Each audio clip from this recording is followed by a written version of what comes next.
If, then, sound health is the foundation of success and happiness in life, how important is it that we should study the laws of health, which is but another expression for the laws of nature.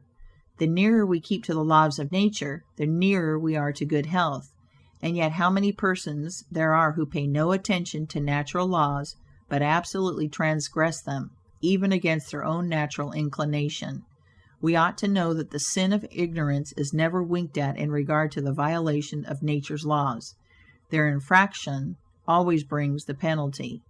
A child may thrust its finger into the flames without knowing it will burn, and so suffers repentance, even will not stop the smart. Many of our ancestors knew very little about the principle of ventilation. They did not know much about oxygen, whatever other gin they might have been acquainted with, and consequently they built their houses with little 7 by 9 feet bedrooms, and these good old pious Puritans would lock themselves up in one of these cells, say their prayers, and go to bed. In the morning they would devoutly return thanks for the preservation of their lives during the night, and nobody had better reason to be thankful. Probably some big crack in the window or in the door let in a little fresh air, and thus saved them. Many persons knowingly violate the laws of nature against their better impulses for the sake of fashion. For instance, there is one thing that nothing living except a vile worm ever naturally loved, and that is tobacco.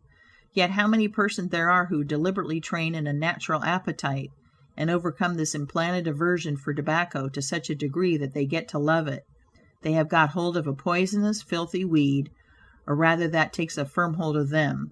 Here are married men who run about spitting tobacco juice on the carpet and floors, and sometimes even upon their wives' bedsides.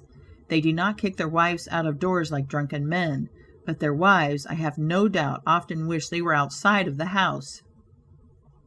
Another perilous feature is that this artificial appetite, like jealousy, grows by what it feeds on.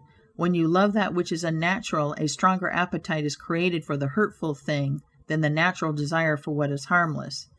There is an old proverb which says that habit is second nature, but an artificial habit is stronger than nature. Take, for instance, an old tobacco chewer.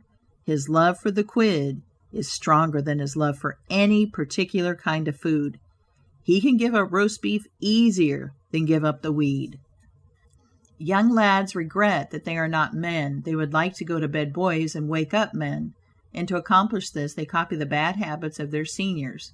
Little Tommy and Johnny see their fathers or uncles smoke a pipe, and they say, "If I could only do that, I would be a man too." Uncle John has gone out and left his pipe of tobacco. Let us try it. They take a match and light it, and then puff away. "We will learn to smoke. Do you like it, Johnny?" That lad dolefully replies, "Not very much. It tastes bitter." By and by he grows pale, but he persists, and he soon offers up a sacrifice on the altar of fashion. But the boys stick to it and persevere, until at last they conquer their natural appetites and become the victims of acquired tastes. I speak by the book, for I've noticed its effects on myself, having gone so far as to smoke 10 or 15 cigars a day, although I have not used the weed during the last 14 years, and never shall again. The more a man smokes, the more he craves smoking. The last cigar smoked simply excites the desire for another, and so on, incessantly. Take the tobacco chewer. In the morning, when he gets up, he puts a quid in his mouth and keeps it there all day, never taking it out except to exchange it for a fresh one, or when he is going to eat. Oh, yes, at intervals during the day and evening, many a chewer takes out the quid and holds it in his hand long enough to take a drink, and then pop it goes back again. This simply proves that the appetite for rum is even stronger than that for tobacco. When the tobacco chewer goes to your country seat, and you show him your grapery and fruit house, and the beauties of your garden, when you offer him some fresh ripe fruit, and say, "My friend, I have got here the most delicious apples and pears and peaches and apricots. I have imported them from Spain, France, and Italy. Just see those luscious grapes. There is nothing more delicious nor more healthy than ripe fruit, so help yourself. I want to see you delight yourself with these things." He will roll the dear quid under his tongue and answer, "No, I thank you. I have got tobacco in my mouth. His palate has become narcotized by the noxious weed, and he has lost, in a great measure, the delicate and inviolable taste for fruits.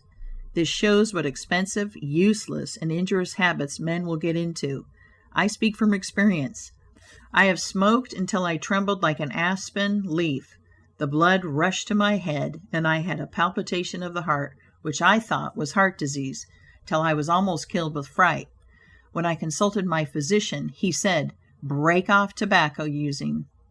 I was not only injuring my health and spending a great deal of money, but I was setting a bad example.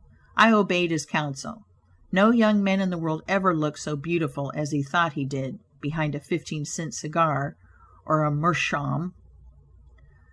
These remarks apply with tenfold force to the use of intoxicating drinks.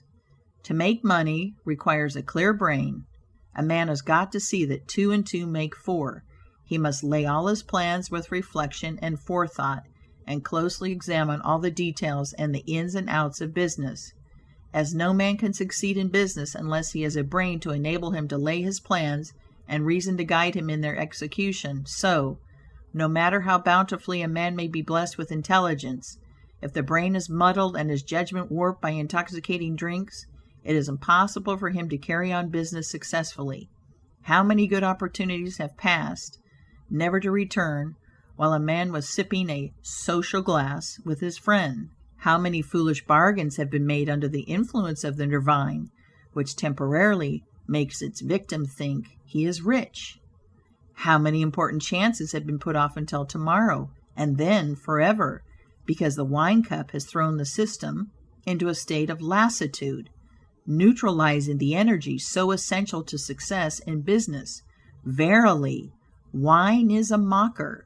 The use of intoxicating drinks as a beverage is as much an infatuation as is the smoking of opium by the Chinese, and the former is quite as destructive to the success of the businessman as the latter.